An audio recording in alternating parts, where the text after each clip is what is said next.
Good morning everybody. मैं भारत मित्रा आज आपके साथ हूँ फिर से अपनी ऑर्गेनिक केमिस्ट्री के फर्स्ट लेसन जिसे कहूँ आरबीएसई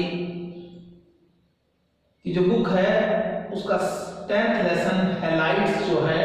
अब तक मैंने आपसे हैलाइट्स की डेफिनेशन, उसका क्लासिफिकेशन यानी उसका इंट्रोडक्टरी पार्ट जो है परिचय है वो डिस्कस कर दिया था। हम उसके नोमेनक्लेचर को सीख चुके थे। हेलो एल्केन्स की प्रिपरेशन किस तरह से की जाती है लेबोरेटरी में, इंडस्ट्री में, और हेलो एलिन्स किस तरह से प्रिपेयर की जाती है, बनाई जाती है लेबोरेटरी या इंडस्ट्री में, इसके बारे में हमारे बीच बातचीत हो चुकी है।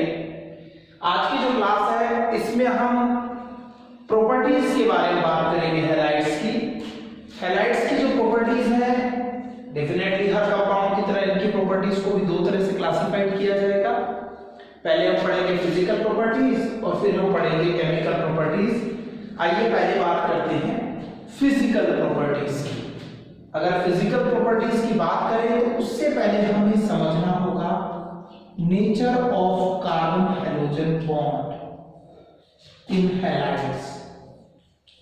कार्बन हैलोजन बॉन्ड इन, पहले हम हेलो एल्केन की बात करते हैं। हमें हेलो एल्केन और हेलो एलीन पढ़ना है हैलाइड्स में, तो हम पहले बात करते हैं नेचर ऑफ हेलो एल्केन्स जो है उनके बारे में बात करेंगे कि इनमें जो कार्बन हैलोजन बॉन्ड, आप सभी को पता है कि हैलाइड्स के अंदर कार्बन और हैलोजन जो है वो आपस में इलेक्ट्रॉनों की शेयरिंग करते हैं, इलेक्ट्रॉनों का साझा करते हैं और इस शेयरिंग से इनके बीच एक कोवैलेंट या सहसंयोजक बॉन्ड बनता है। आपको मालूम है जब ये कोवैलेंट बॉन्ड, ये सहसंयोजक बॉन्ड जो डिफरेंट एटम्स के बीच में बनता है, जो अलग अलग परमाणुओं के बीच में बनता है, तो जिसकी इलेक्ट्रोनेगेटिविटी हाई होती है उस पर पार्शियल नेगेटिव चार्ज आ जाता है और जिसकी इलेक्ट्रोनेगेटिविटी लो होती है उस पर पार्शियल पॉजिटिव चार्ज आ जाता है।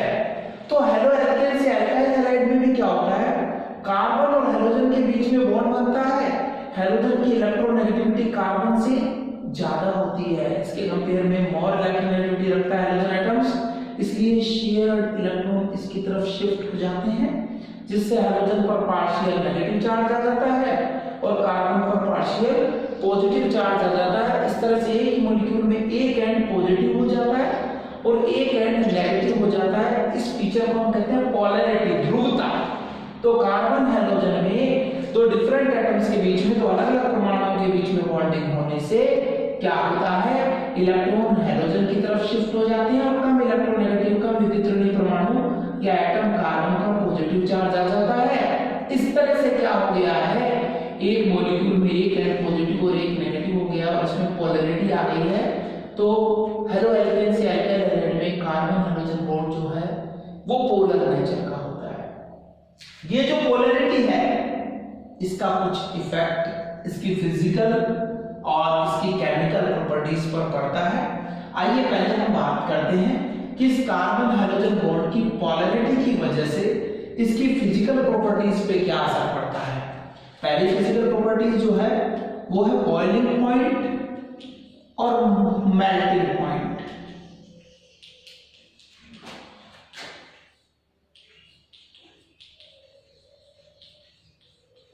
तो बॉइलिंग पॉइंट और मेल्टिंग पॉइंट्स के बारे में हम बात करें, हमें मालूम है कि जब हम बॉईल कर रहे हैं या मेल्ट कर रहे हैं तो हम किसी भी चीज का कन्वर्जन जो है वो लिक्विड से वेपर फेज में या फिर सॉलिड से लिक्विड फेज में कर रहे हैं। और जब भी किसी मटेरियल को आप सॉलिड से लिक्विड या लिक्विड से वेपर फेज में कन्वर्ट कर रहे हैं यानी ठोस से द्रव, द्रव से गैस अवस्था में बदल रहे हैं, तो आपको करना क्या पड़ रहा है, उसके जो पार्टिकल्स हैं, उसके जो मॉलिक्यूल्स हैं, उनके बीच के अट्रैक्शन फोर्स को आपको तोड़ना पड़ रहा है और इसके लिए आपको एनर्जी की रिक्वायरमेंट है।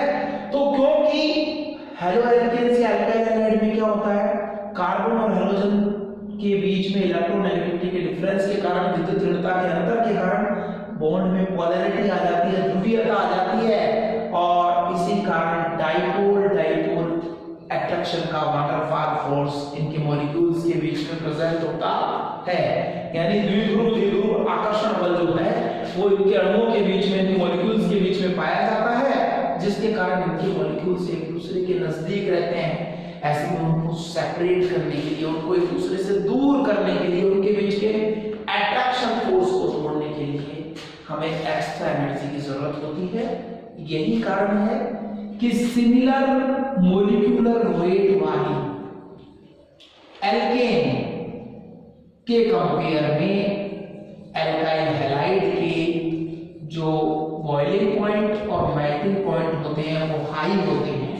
आपसे पूछा जाएगा कि दो आपको कंपाउंड दे दिए, उनमें से एक हाइड्रोकार्बन है और दूसरा एल्काइल हैलाइड है, कहेगा दोनों का मॉलिक्यूलर वेट ऑलमोस्ट सेम है, उसके बाद भी एल्काइल हैलाइड जो है इसके मेल्टिंग पॉइंट या बॉइलिंग पॉइंट ज्यादा है। क्यों? तो बड़ा सिंपल सा रीजन आपको देना है कि एल्काइल हैलाइड में कार्बन हाइड्रोजन बॉन्ड की पोलैरिटी के कारण मॉलिक्यूल्स में डाइपोल के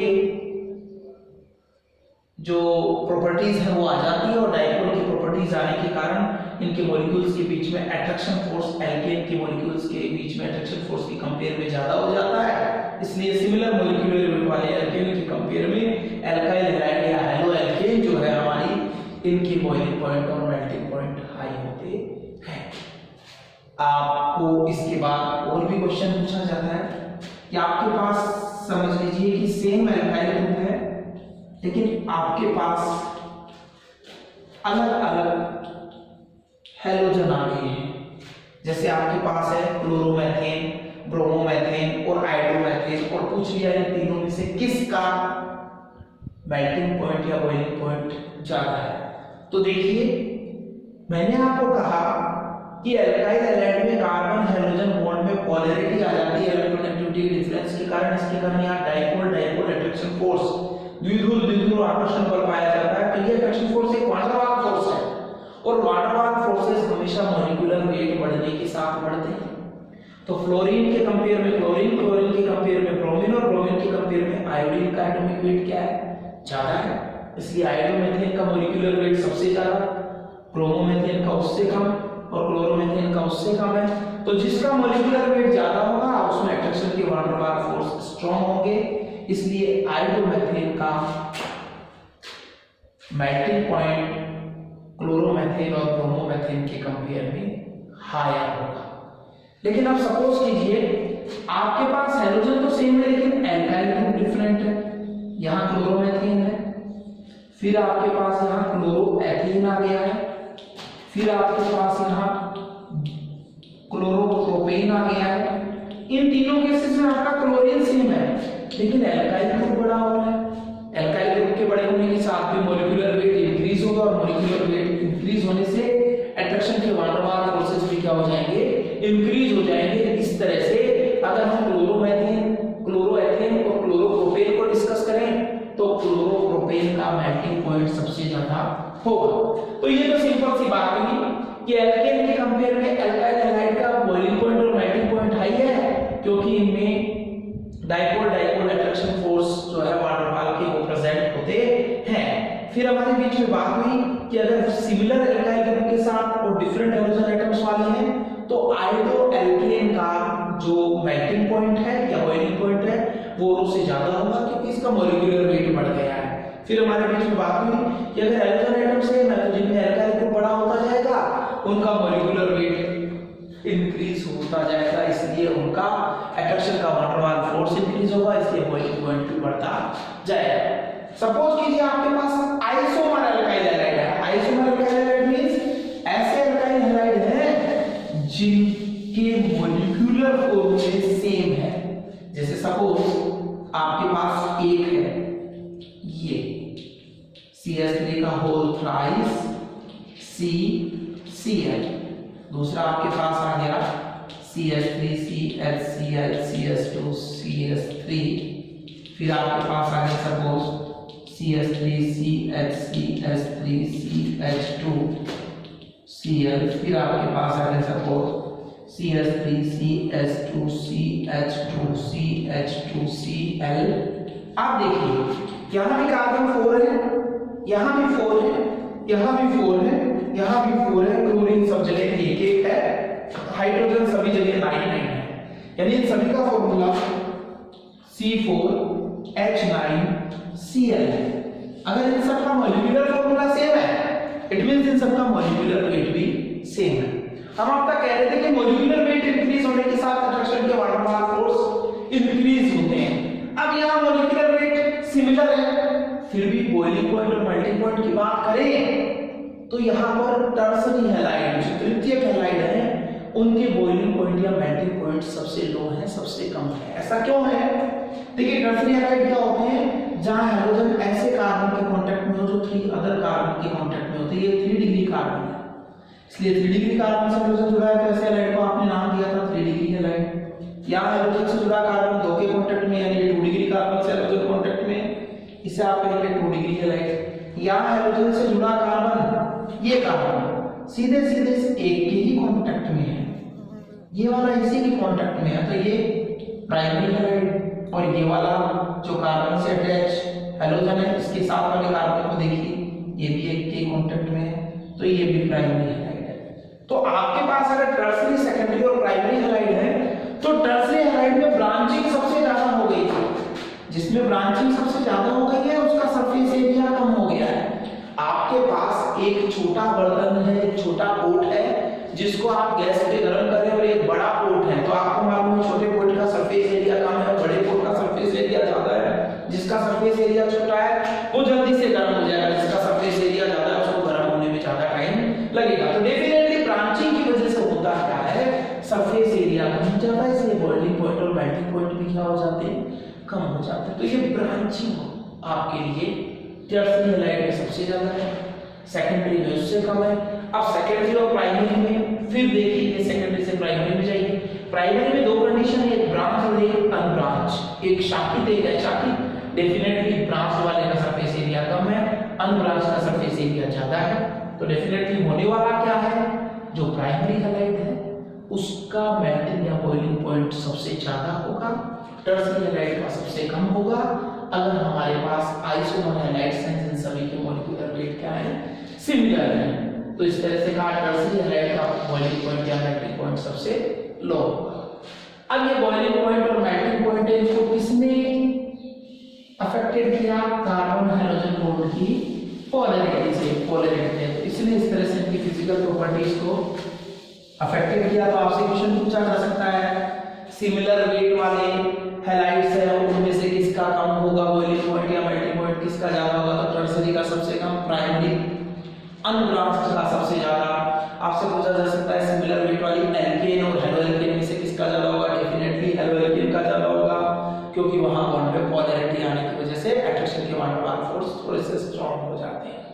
इसी तरह से आपसे पूछा जा सकता है कि सिमिलर एल्काइल ग्रुप और डिफरेंट हैलोजन हो तो आयोडीन का मॉलिक्यूलर, आयोडीन वाली हैलाइड का मॉलिक्यूलर वेट सबसे ज्यादा होगा, इसलिए सिमिलर एल्काइल ग्रुप होने पर उसका ही क्या होगा, बॉइलिंग पॉइंट और मेल्टिंग पॉइंट ज्यादा होगा। अब बात आगे आती है सोल्यूबिलिटी। देखिए सोल्यूबिलिटी के बारे में हम 11th में ऐसा कहा करते थे, लाइक डिसॉल्व लाइक या सेम डिसॉल्व सेम,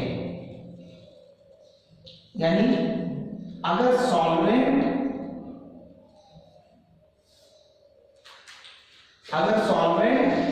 और उसके साथ लिए जाने वाले सॉल्यूट दोनों की नेचर क्या हो, सेम हो, तो ऐसा सॉल्यूट इजीली सॉल्वेंट में डिसॉल्व हो जाता है। तो हम जानते हैं वाटर एक पोलर नेचर का सॉल्वेंट है, तो कायदा ये कहता है कि पोलर नेचर का सॉल्वेंट है हमारा वाटर, और पोलर नेचर रखते हैं हैलाइड्स, इसलिए हैलाइड्स को वाटर में सोल्यूबल हो जाना चाहिए।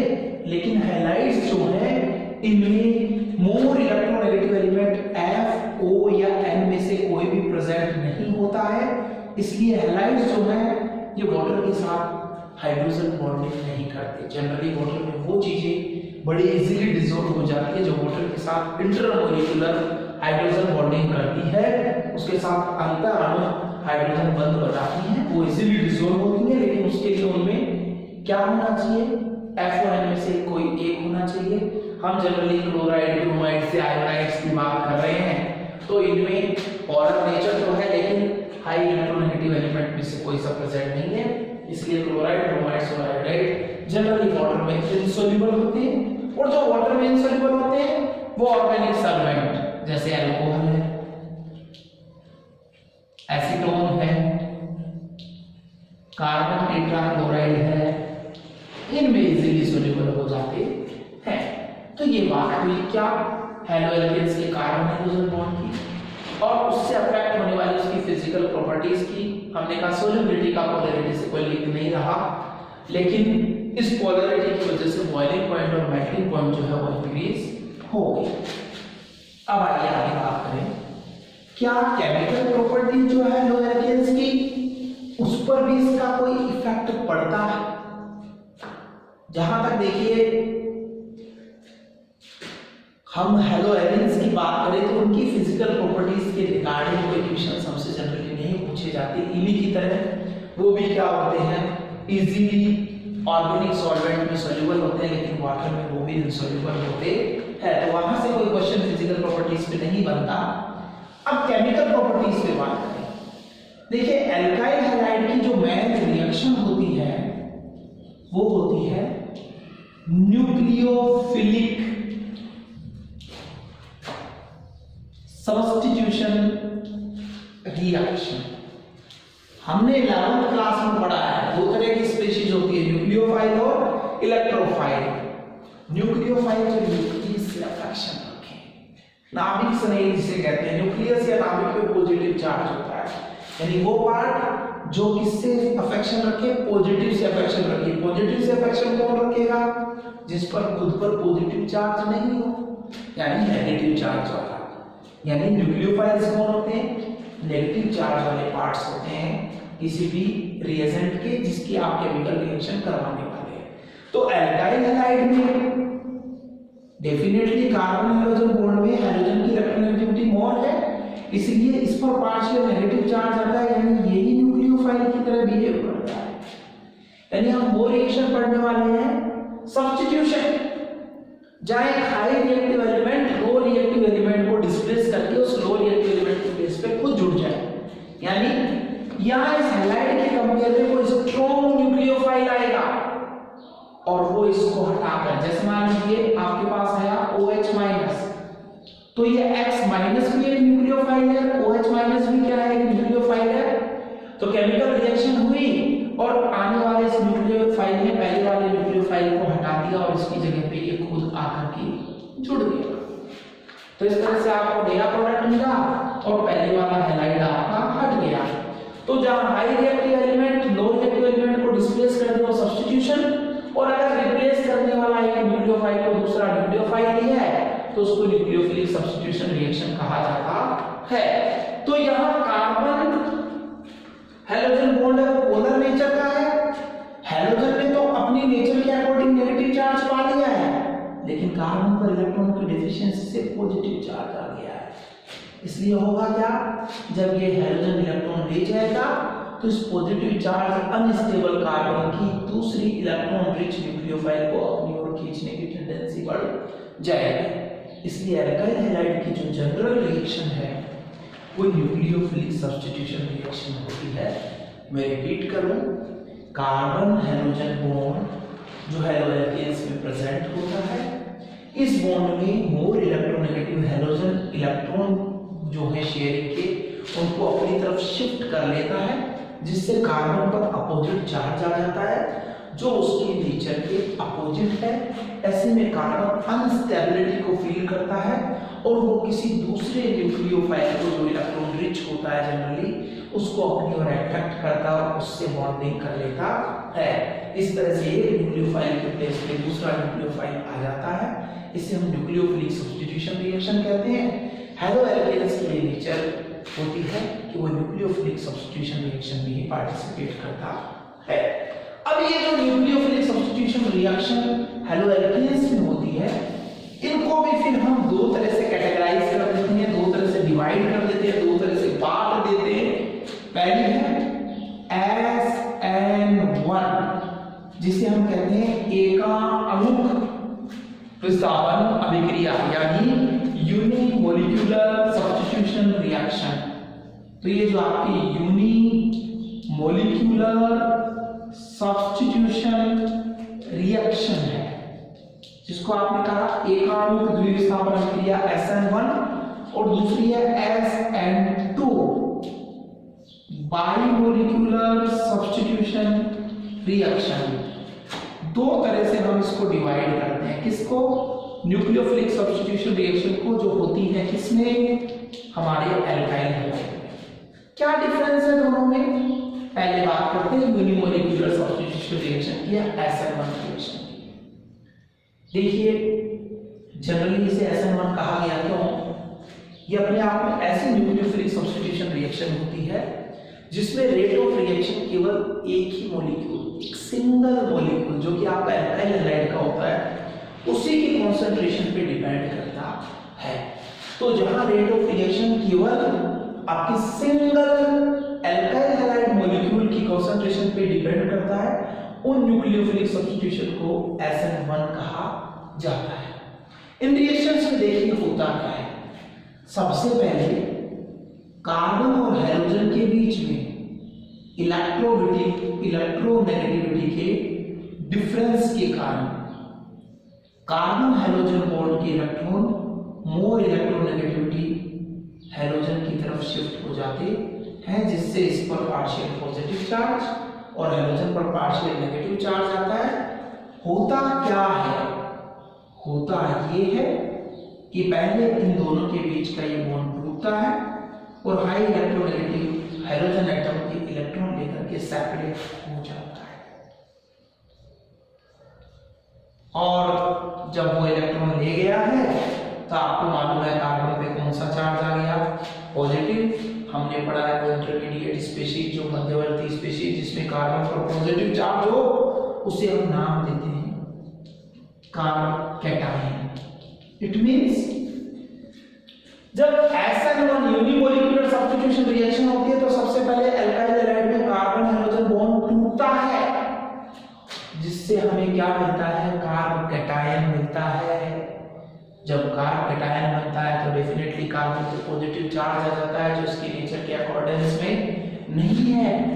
जाहिर सी बात है, नए बॉन्ड्स का फॉर्मेशन तभी होता है जब पुराने बॉन्ड्स टूटते हैं, तो पुराने बॉन्ड ऐसे ही नहीं टूट जाएंगे, इन बॉन्ड्स को टूटने में टाइम लगेगा। एक बार ये बॉन्ड टूट गए और कार्बन पॉजिटिव चार्ज की वजह से अनस्टेबल हो गया, तो सेकंड स्टेप में ये कार्बन किसी दूसरे स्ट्रॉन्ग न्यूक्लियोफाइल को, इस तरह से रिप्रेजेंट करूं, न्यूक्लियोफाइल को NU, और उस पे इसका अपोजिट चार्ज कर देते हैं नेगेटिव, ये हमारा न्यूक्लियोफाइल है। तो अटैकिंग न्यूक्लियोफाइल आता है और वो यहाँ आकर के क्या होता है, इससे अटैच हो जाता है और अपने इलेक्ट्रॉन इस कार्बन को देकर के इसके साथ बॉन्डिंग करता है, और इस तरह से हमें एक नया प्रोडक्ट, एक नया उत्पाद जो है वो मिल जाता है। बात को समझिए, दो स्टेप में ये रिएक्शन होती है। इनमें से पहले स्टेप में बॉन्ड की ब्रेकिंग हुई है और दूसरे में नए बॉन्ड का फॉर्मेशन हुआ है। पहला स्टेप स्लो होता है और दूसरा स्टेप फास्ट होता है, और एक केमिकल काइनेटिक्स का लेसन हम पढ़ेंगे जो बताता है कि अगर कोई केमिकल रिएक्शन एक से ज्यादा स्टेप्स में होती है तो उसका वो स्टेप जो स्लोएस्ट होता है वही उसका रेट डिटरमाइनिंग स्टेप होता है, वही उसका वेग निर्धारक पद होता है जो उस रिएक्शन के रेट ऑफ रिएक्शन को डिसाइड करता है। तो डेफिनेटली पहला स्टेप स्लो है जहां कार्ब कैटायन का फॉर्मेशन हुआ है, तो यही स्टेप क्या करता है, इस केमिकल रिएक्शन की रेट ऑफ रिएक्शन को डिटरमाइन करता है, और इसमें रिएक्टेंट के रूप में केवल एल्काइल हैलाइड है, यानी एक ही मॉलिक्यूल है। तो क्योंकि इसके रेट डिटरमाइनिंग स्टेप में, इसके वेग निर्धारक पद में केवल एक ही मॉलिक्यूल है, इसलिए इसका रेट ऑफ रिएक्शन इस एक ही मॉलिक्यूल पे डिपेंड करता है, इसलिए इसको SN1 रिएक्शन कहा जाता है। तो हमने ये समझा कि unimolecular substitution reaction, SN1 reaction या एकाणु प्रतिस्थापन अभिक्रिया में क्या होता है। सबसे पहले एल्काइल हैलाइड में कार्बन हाइड्रोजन बॉन्ड की ब्रेकिंग से कार्ब कैटायन बनता है। ये स्टेप स्लो स्टेप होता है, इसलिए ये इस केमिकल रिएक्शन का रेट डिटरमाइनिंग स्टेप होता है, इसी पर इसकी रेट ऑफ रिएक्शन डिपेंड करती है, इसका वेग निर्भर करता है। इसलिए इसमें क्योंकि एक एल्किल हैलाइड मॉलिक्यूल पार्टिसिपेट कर रहा है, इसलिए इस रिएक्शन को SN1 कहा जाता है, जिसमें रेट ऑफ रिएक्शन एक ही मॉलिक्यूल की कॉन्सेंट्रेशन पर डिपेंड करती है। अब कार्ब कैटायन जो बनता है उस पर पॉजिटिव चार्ज है, इसलिए स्टेबिलिटी गेन करने के लिए वो तुरंत नए न्यूक्लियोफाइल के साथ जुड़ करके हमें प्रोडक्ट दे देता है। ये स्टेप पहले स्टेप के कंपेयर में फास्ट होता है। तो इस तरह से SN1 रिएक्शन की बात आई कि रेट ऑफ रिएक्शन केवल एल्काइल हैलाइड पे डिपेंड कर रही है और रिएक्शन कितने स्टेप्स में हो रही है, 2 स्टेप्स में हो रही है। थर्ड चीज, इसमें इंटरमीडिएट स्पीशीज के रूप में किसका फॉर्मेशन हो रहा है, कार्ब कैटायन का फॉर्मेशन हो रहा है। मैंने आपको पहले भी बताया है कि जहां इंटरमीडिएट स्पीशीज के रूप में कार्ब कैटायन बनता हो वहां रिएक्टेंट की रिएक्टिविटी सीधे सीधे बनने वाले कार्ब कैटायन की स्टेबिलिटी के प्रोपोर्शनल होती है। और हमें मालूम है कि मिथाइल के कंपेयर में 3 डिग्री कार्ब कैटायन सबसे ज्यादा स्टेबल है, इसलिए SN1 मैकेनिज्म में 3 डिग्री एल्काइल हैलाइड सबसे ज्यादा रिएक्टिव होते हैं। यानी जो टर्शियरी हैलाइड है वो सबसे ज्यादा रिएक्टिव, सेकेंडरी है उससे कम, प्राइमरी है उससे कम, और जो मिथाइल ग्रुप वाले हैं वो सबसे कम रिएक्टिव होते हैं। अगर बात की जाए SN1 मैकेनिज्म की तो 3 बातें निकल के आई। रेट ऑफ रिएक्शन केवल एल्काइल हैलाइड की कंसंट्रेशन पर डिपेंड करेगा, रिएक्शंस 2 स्टेप्स में होंगी और इंटरमीडिएट स्पीशीज के रूप में कार्ब कैटायन बनेगा। और एक चौथी बात और आपने निकाली कि इसमें रिएक्टेंट की रिएक्टिविटी बनने वाले कार्ब कैटायन की स्टेबिलिटी पर डिपेंड करती है, और क्योंकि 3 डिग्री कार्ब कैटायन सबसे ज्यादा स्टेबल है इसलिए 3 डिग्री हैलाइड तुरंत बॉन्ड ब्रेक करके स्टेबल कार्ब कैटायन बनाने की टेंडेंसी रखेगा, इसलिए 3 डिग्री हैलाइड सबसे ज्यादा रिएक्टिव होंगे SN1 मैकेनिज्म के प्रति, 2 डिग्री उससे कम, 1 डिग्री उससे कम, और मिथाइल वाले नए के बराबर सबसे कम रिएक्टिव होंगे। इस तरह से ये बात आपने समझी यूनिपोलर मॉलिक्यूलर सब्स्टिट्यूशन रिएक्शन की बात। इसको आप फिर से देख लीजिए, यानी आपके पास अगर टर्शियरी हैलाइड है, जैसे सिंपल सा एग्जांपल ले लीजिए, टर्शियरी हैलाइड एक कार्बन पर कितने कार्बन जोड़ने हैं आपको 3, तो इस एक ही कार्बन पे 3 मिथाइल ग्रुप जोड़ देता हूं एक साथ इस तरह से, CH3 का होल थ्राइस, एक कार्बन पर 3 मिथाइल जोड़ दिया मैंने और ये C है। तो अगर ये आपके पास है तो ये कार्बन जो हैलोजन के कांटेक्ट में 3 अदर कार्बन्स के कांटेक्ट में 3 डिग्री है, तो 3 डिग्री हैलाइड अगर आपके पास है तो डेफिनेटली वो कौन सा मैकेनिज्म पड़ जाएगा, SN1 पे। सबसे पहले बॉन्ड की ब्रेकिंग होगी, हाइड्रोजन क्लीवेज होगा, विषमांश विखंडन, और इससे कार्ब कैटायन बनेगा जिसमें 3 मिथाइल से जुड़े हुए कार्बन पर पॉजिटिव चार्ज है, इसलिए 3 डिग्री स्टेबल कार्ब कैटायन बनेगा, Cl माइनस हटेगा। सेकंड स्टेप में जो भी कार्ब कैटायन आपका बना है वो कार्ब कैटायन जाएगा और किसी दूसरे स्ट्रॉन्ग न्यूक्लियोफाइल के साथ बॉन्डिंग करके फिर आपको फाइनल प्रोडक्ट दे देगा। इस तरह से SN1 मैकेनिज्म के थ्रू क्या होगा, टर्शियरी हैलाइड अपने प्रोडक्ट बनाया करेंगे। अब बात करते हैं हम SN2 की, जिसे हमने नाम दिया था बाइमोलिक्यूलर सब्स्टिट्यूशन रिएक्शन। इस रिएक्शन में क्या होगा, हमने कहा था SN1 में क्या था, रेट ऑफ रिएक्शन केवल एक एल्किल हैलाइड की कंसंट्रेशन पे डिपेंड कर रही है। SN2 में क्या होगा, रेट ऑफ रिएक्शन 2 मॉलिक्यूल्स की कंसंट्रेशन पे डिपेंड करेगी। तो ये उससे डिफरेंट कहां है, वहां एक ही मॉलिक्यूल की कंसंट्रेशन पे डिपेंड कर रही थी, यानी उसके रेट डिटरमाइनिंग स्टेप में एक ही था। यहां 2 मॉलिक्यूल्स की रेट ऑफ रिएक्शन पे डिपेंड करेगी, एक एल्काइल हैलाइड और एक आने वाले अटैकिंग न्यूक्लियोफाइल, दोनों की कंसंट्रेशन पे डिपेंड करेगी, इसलिए इसको बाइमोलिक्यूलर सब्स्टिट्यूशन रिएक्शन कहा है। इसका मतलब वो 2 स्टेप्स में होती तो यहां एक ही स्टेप में होने वाली है। जब ये एक ही स्टेप में होने वाली है तो यहां वहां की तरह कोई इंटरमीडिएट कार्ब कैटायन नहीं बनने वाला, यहां सिंपली क्या होगी, एक ट्रांजिशन स्टेट होगी। तो आइए इसके बारे में बात करें, इसमें क्या होता है। ये SN2 मैकेनिज्म से जब कोई एल्काइल हैलाइड रिएक्ट करता है, जैसे सपोज कीजिए आपके पास मिथाइल क्लोराइड है और इधर आपके पास कोई नया न्यूक्लियोफाइल अटैकिंग न्यूक्लियोफाइल है OH- आयन, ये अटैकिंग न्यूक्लियोफाइल है, ये आकर के क्या कर रहा है, अटैक कर रहा है आपके एल्काइल हैलाइड पे। तो देखिए होता क्या है, वहां क्या हुआ था, फर्स्ट स्टेप में इनकी बॉन्ड ब्रेकिंग हुई थी और बॉन्ड ब्रेकिंग से आपको एक कार्ब कैटायन मिला था और फिर उस पर इस नए न्यूक्लियोफाइल ने अटैक किया था। लेकिन SN2 में क्या होता है, अटैक फ्रंट से नहीं होता, इधर से नहीं आता, आने वाला न्यूक्लियोफाइल बैक साइड से आता है, यानी जिधर पहले से न्यूक्लियोफाइल बैठा उसके बैक डायरेक्शन से आकर के अटैक करेगा। एक तरफ इसके और इसके बीच में अट्रैक्शन जनरेट होने लगेगा, यानी मिथाइल इस OH की तरफ जाने लगेगा। जैसे जैसे मिथाइल OH की तरफ जाने लगेगा वैसे वैसे मिथाइल और क्लोराइड के बीच का डिस्टेंस इंक्रीज होने लगेगा। यानी यहाँ बड़ी स्पेशल बात हो गई। ये इसी तरह की बात हो गई कि आप दो फ्रेंड्स हैं और एक तीसरा बंदा आप दोनों के बीच की फ्रेंडशिप को तोड़ना चाहता है, तो ऐसे में वो क्या करता है, पीछे से आके आपकी कान भर रहा है, और पीछे से आके जब वो आपकी कान भर रहा है तो क्या हो रहा है, आपके फ्रेंड से लड़ाई तो नहीं हो रही है, लेकिन आपके मन में उसके प्रति जो है डिस्टेंसेस, जो दूरियां हैं वो बढ़ने लगती है। तो क्या होगा, जब ये OH माइनस ग्रुप इधर से आके कान में फुसफुसाएगा तो धीरे धीरे मिथाइल और क्लोराइड के बीच की डिस्टेंस बढ़ती जाएगी। जब इनके बीच की डिस्टेंस बढ़ने लगेगी तो इनके बीच में फ्रेंडशिप जनरेट होने लगेगी।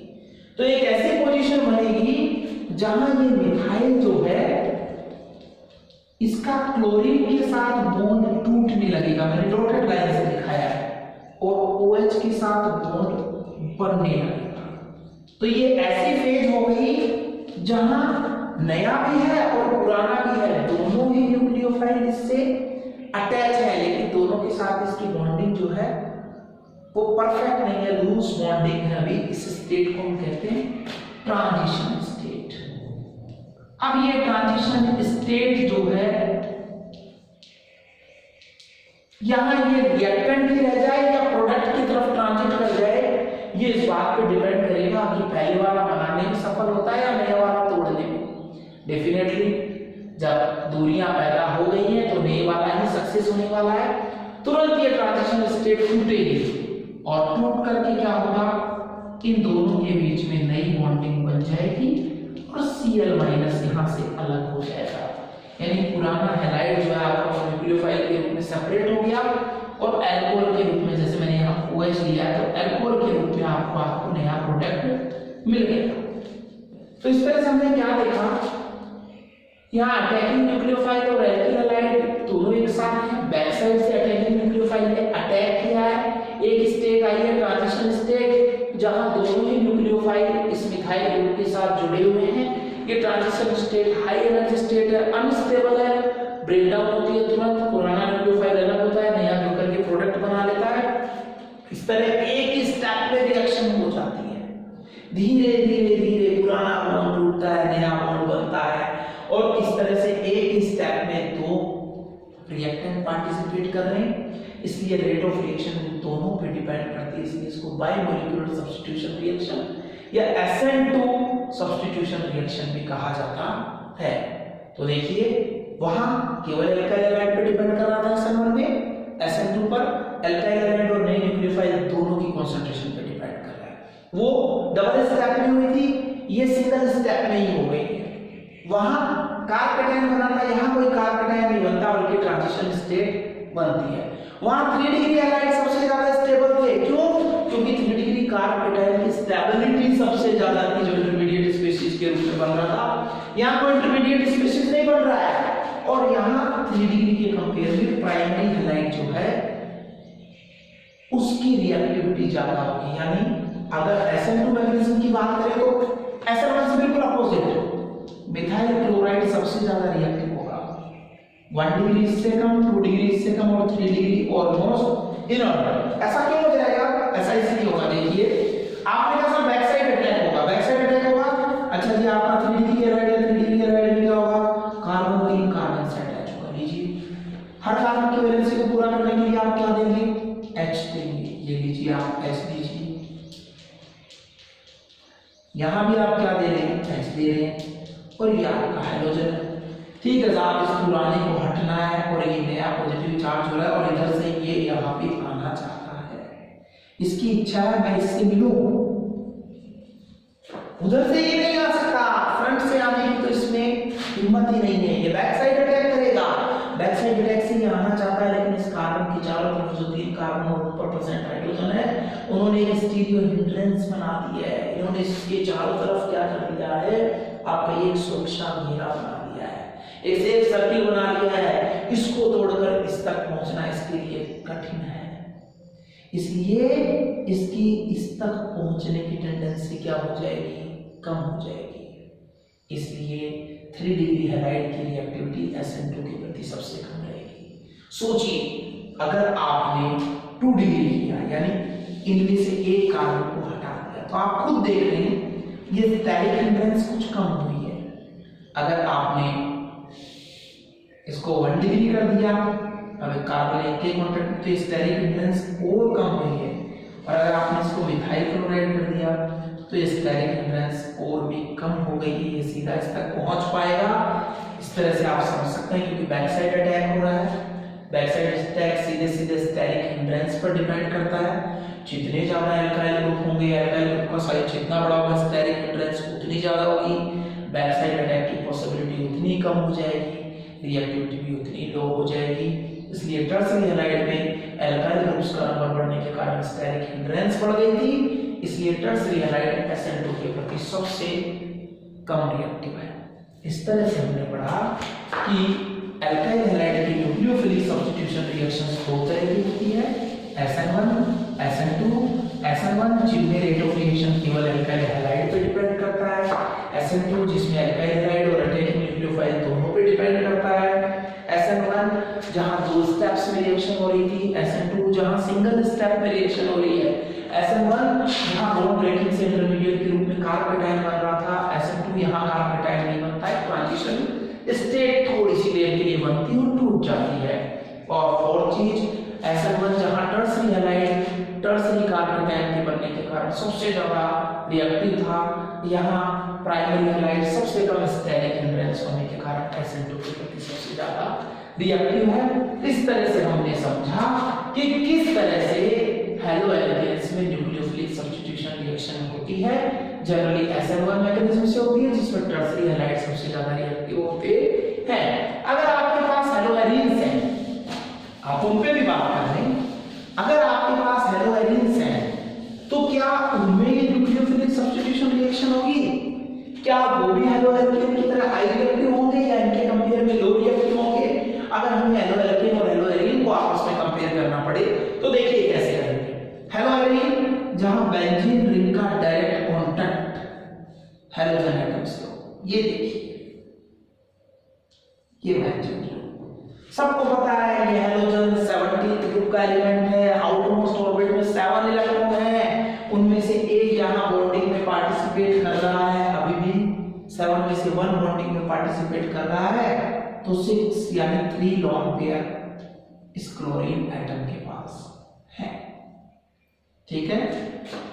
अब देखिए होता क्या है, एरोमेटिक कंपाउंड्स में हमने 11th में पढ़ लिया था बेंजीन के समय कि रेजोनेंस होता है जो इनको एक एक्स्ट्रा स्टेबिलिटी देता है, तो वो रेजोनेंस यहां आपके क्लोरोबेंजीन में भी है, बेंजीन पे क्लोरो है, क्लोरोबेंजीन मैंने कहा, तो क्लोरोबेंजीन पे भी वो रेजोनेंस होता है। होता क्या है, ये benzene ring electron withdrawing group की तरह काम करता है, ये जो फेनिल ग्रुप है ये आपका इलेक्ट्रॉन विड्रॉइंग ग्रुप है, हालांकि Cl भी इलेक्ट्रॉन विड्रॉइंग नेचर की रखता है, ये किसी को इलेक्ट्रॉन देने की नहीं, माइनस साइड इफेक्ट रखता है, इलेक्ट्रॉन लेने की टेंडेंसी रखता है, लेकिन आपको पता है जब दोनों ही लेने की टेंडेंसी रखते हैं तो लेगा कौन, जो स्ट्रॉन्ग होगा वो ले लेगा, जो वीक है वो पीछे छूट जाएगा, उसके खींच लिए जाएंगे, उससे इलेक्ट्रॉन ले लिए जाएंगे। तो डेफिनेटली बेंजीन रिंग का इलेक्ट्रॉन विड्रॉइंग इफेक्ट जो है वो क्लोरीन के कंपेयर में ज्यादा है, इसलिए बेंजीन रिंग क्या करती है, इस क्लोरीन के लॉन पेयर को अपनी ओर खींच लेती है।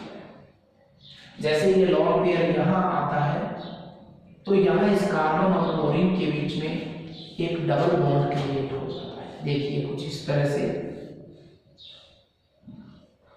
क्लोरीन था, आपको मालूम है एक बॉन्ड का मतलब 2 इलेक्ट्रॉन्स, तो एक बॉन्ड पहले से है, 2 इलेक्ट्रॉन्स और आ गए, तो यहाँ एक बॉन्ड और बन गया। और क्लोरीन के पास 3 लॉन्ग पेयर थे, 3 लॉन्ग पेयर्स थे, तो अब कितने बच गए? 2 लॉन्ग पेयर बच गए। हमें मालूम है जहां से इलेक्ट्रॉन जाता है वहां चार्ज कौन सा आता है? पॉजिटिव। तो इस क्लोरीन पर इसकी नेचर के अकॉर्डिंग कौन सा चार्ज आ गया है?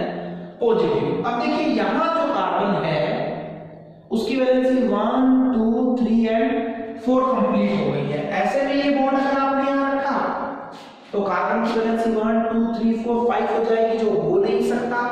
तो डेफिनेटली ये पाई बॉन्ड के इलेक्ट्रॉन क्या होंगे? अगले कार्बन पे शिफ्ट हो जाएंगे। तो जैसे ही ये वाला कार्बन इस क्लोरीन के लॉन्ग पेयर को अपनी ओर खींचेगा, वैसे ही इसका बॉन्ड पेयर, इसके पाई इलेक्ट्रॉन्स अगले कार्बन पे ट्रांसफर हो जाएंगे और शेष डबल बॉन्ड इन पे कोई इफेक्ट नहीं पड़ेगा। वही बात, कार्बन बड़ा विचित्र है, 14th ग्रुप का एलिमेंट है, 4 इलेक्ट्रॉन रखता है, 4 इलेक्ट्रॉनों की शेयरिंग करने की टेंडेंसी रखता है। क्यों? 4 डोनेट करके पॉजिटिव चार्ज लेना चाहे तो नहीं संभलता, 4 गेन करके नेगेटिव चार्ज लेना चाहे तो नहीं संभलता। यानी कार्बन पे पॉजिटिव आए तो ये खुश नहीं, नेगेटिव आए तो भी ये खुश नहीं। तो पॉजिटिव आने से भी अनस्टेबल, नेगेटिव आने से भी अनस्टेबल, तो अब इस पे नेगेटिव चार्ज आ गया, ये इसको संभालता नहीं है, ये इसको क्या करता है? अगले बॉन्ड पे ट्रांसफर कर देता है। जैसे ही इसको अगले बॉन्ड पे ट्रांसफर करता है, देखिए क्या कंडीशन बनती है? कुछ ऐसी कंडीशन बन जाती है। यहां इस बॉन्ड को, ये इलेक्ट्रॉन आए हैं, ये माइनस चार्ज वास्तव में किसकी वजह से दिखाया मैंने? लॉन्ग पेयर की वजह से, इलेक्ट्रॉन्स की वजह से। इलेक्ट्रॉन कहां से आए भाई? जब ये 2 इलेक्ट्रॉन यहां के एक बॉन्ड बना रहे तो ये बॉन्ड में 2 इलेक्ट्रॉन है, वो यहां आ गए, ये 2 इलेक्ट्रॉन, ये दोनों इलेक्ट्रॉन यहां आएंगे तो ये वाला बॉन्ड अब क्या हो जाएगा? डबल। यहां वाला बॉन्ड ऑलरेडी क्या है? डबल। इसे आप कुछ मत कहिए।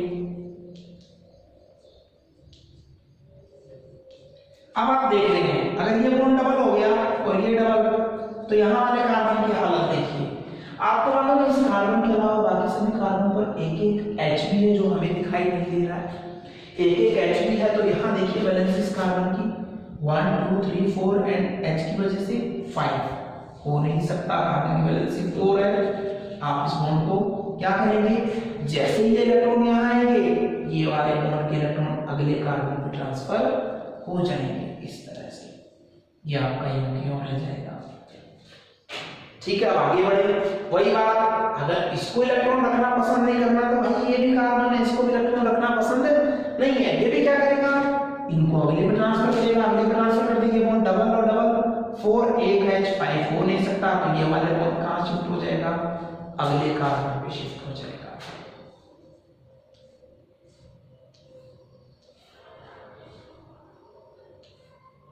ये लीजिए, ये इलेक्ट्रॉन यहां शिफ्ट हो गया, ये बॉन्ड डबल। अब वही बात,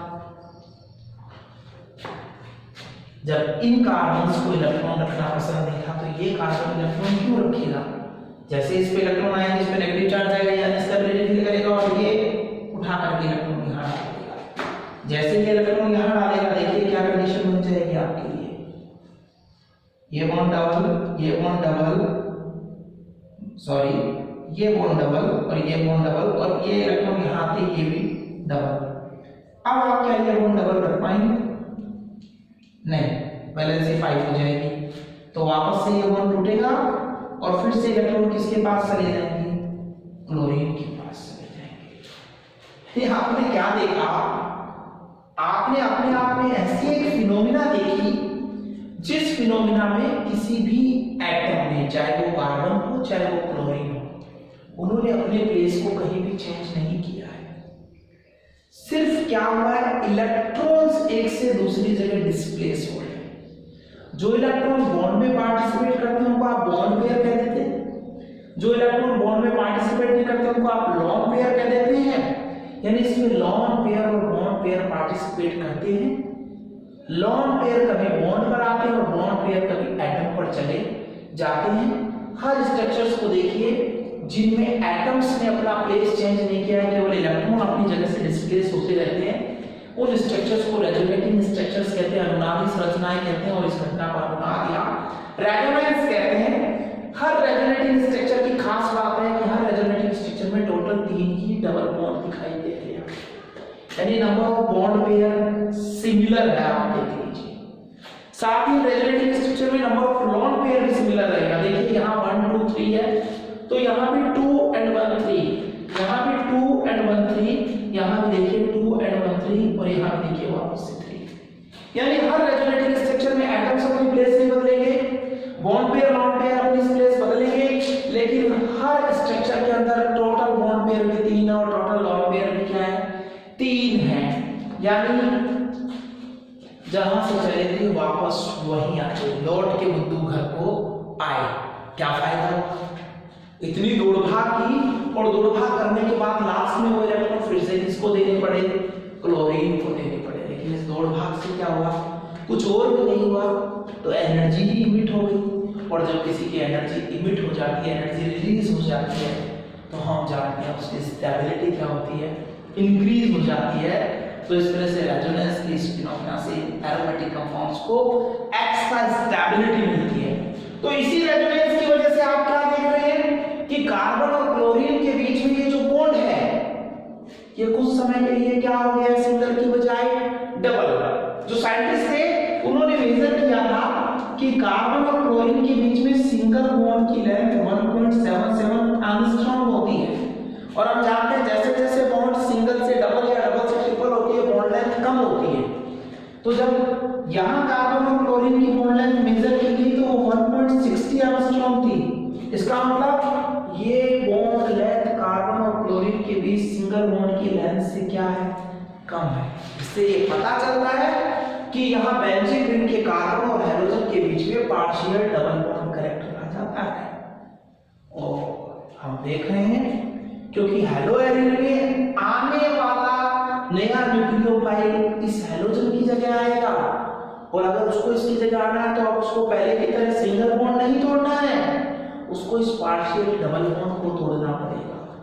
और इस पार्शियल डबल बॉन्ड को तोड़ने के लिए उसे एक्स्ट्रा एनर्जी चाहिए, इसलिए न्यूक्लियोफिलिक सब्स्टिट्यूशन के प्रति हैलोएरिन एल्केन्स की कंपेयर में लो रिएक्टिव होती है, क्योंकि यहाँ कार्बन हाइड्रोजन बॉन्ड में रेजोनेंस की वजह से डबल बॉन्ड के कैरेक्टर आ जाते हैं। एक बार फिर आपको ये समराइज करूं, हम पढ़ रहे थे क्या हैलोएरिन में न्यूक्लियोफिलिक सब्स्टिट्यूशन रिएक्शन होगी तो क्या इनकी रिएक्टिविटी हैलोएरिन से हाई होगी या लो होगी? तो हमने आपको बताया कि क्लोरोबेंजीन में रेजोनेंस के कारण, के रेजोनेटिंग स्ट्रक्चर्स हैं, क्या होता है, कार्बन हाइड्रोजन बॉन्ड में पार्शियली डबल बॉन्ड के कैरेक्टर आ जाते हैं। ये सभी स्ट्रक्चर एक दूसरे में इंटरचेंज होती है, डबल एरो से शो करते हैं, सब रेजोनेटिंग स्ट्रक्चर है। इन सब का एक हाइब्रिड हम दिखा देते हैं। हमने देखा कि फर्स्ट स्ट्रक्चर में जो डबल बॉन्ड 2 इधर थे और 1 इधर था, अब देखिए 2 इधर और 1 इधर है, यानी ये डबल बॉन्ड के इलेक्ट्रॉन किन्हीं 2 कार्बन के बीच में स्टेबलाइज नहीं है, डीलोकलाइज हो रहे हैं, अपनी प्लेस को लगातार बदल रहे हैं। इसलिए इसको हम रिंग के रूप में दिखा देते हैं पी ऑल्टरनेट बॉन्ड को। ये वाला बॉन्ड सिंगल तो परमानेंट था, लेकिन पार्शियल इसमें किसके कैरेक्टर आ गए, डबल बॉन्ड के कैरेक्टर आ गए।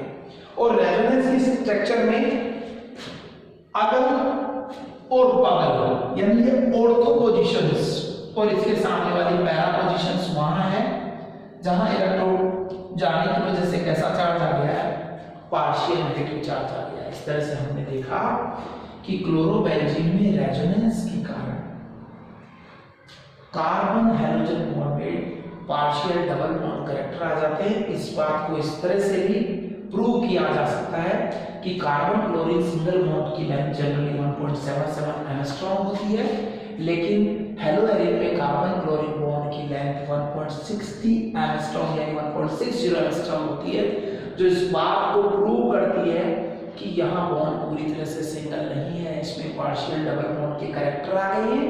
और क्योंकि सिंगल बॉन्ड के कंपेयर में डबल बॉन्ड को तोड़ना टफ होता है, इसलिए एक नए न्यूक्लियोफाइल का इसको हटाकर जोड़ना डिफिकल्ट हो जाता है। इसलिए हैलोएरिन की न्यूक्लियोफाइल के प्रति रिएक्टिविटी जो होती है वो लो होती है, किसके कंपेयर में, हैलोएल्केन के कंपेयर में। अब एक और चीज आपने समझी कि इसी रेजोनेंस की वजह से इस क्लोरोबेंजीन में क्या हो गया है, इस क्लोरोबेंजीन की ऑर्थो और पैरा पोजीशंस पे क्या हो गया है, पार्शियल नेगेटिव चार्ज आ गया है।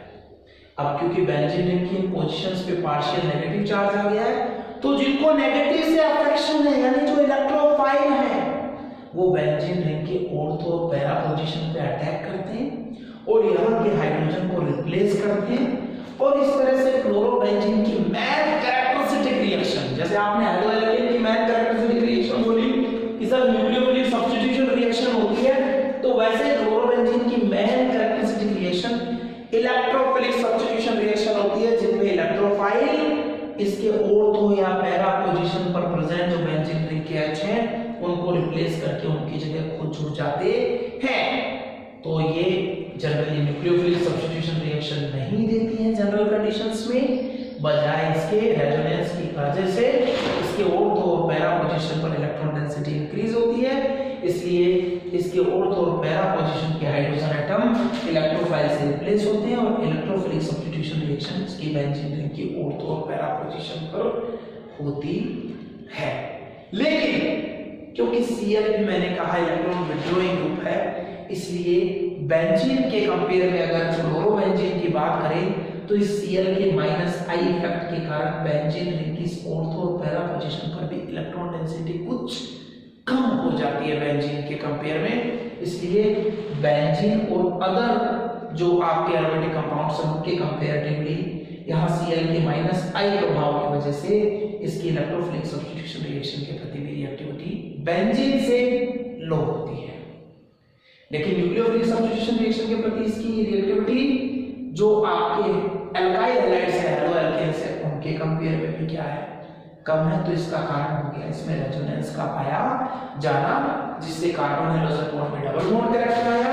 न्यूक्लियोफिलिक के प्रति इसका बॉन्ड टूटना मुश्किल हो गया, इसलिए रिएक्टिविटी एल्काइल हैलाइड से कम हो गई। इसी रेजोनेंस से ऑर्थो पैरा पोजीशन पर नेगेटिव चार्ज आया, इसलिए ऑर्थो पैरा पोजीशन पर इलेक्ट्रोफिलिक सब्स्टिट्यूशन रिएक्शन होती है। लेकिन Cl के -I इफेक्ट के कारण बेंजीन रिंग डीएक्टिवेट होती है, पार्शियल नेगेटिव चार्ज थोड़ा सा इंटेंसिटी में कम होता है, इसलिए बेंजीन के कंपेयर में इलेक्ट्रोफिलिक सब्स्टिट्यूशन रिएक्शन के प्रति भी इसकी रिएक्टिविटी थोड़ी सी स्लो हो जाती है।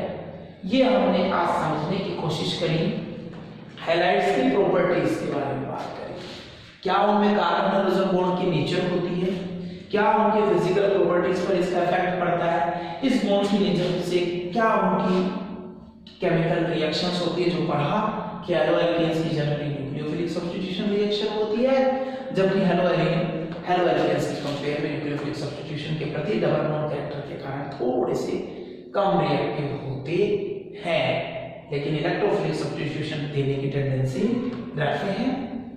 आज हम इतना ही डिस्कस करेंगे।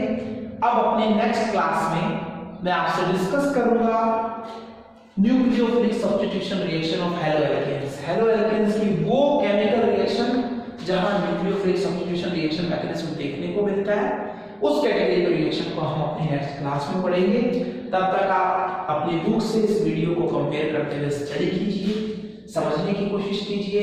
कहीं भी किसी भी तरह की परेशानी हो तो मैं हर वक्त आपके लिए तैयार हूँ। मुझे मेरे मोबाइल नंबर 987550643669 पर व्हाट्सअप कीजिए या कॉल कीजिए। Thank you very much and stay home, stay safe. Thanks.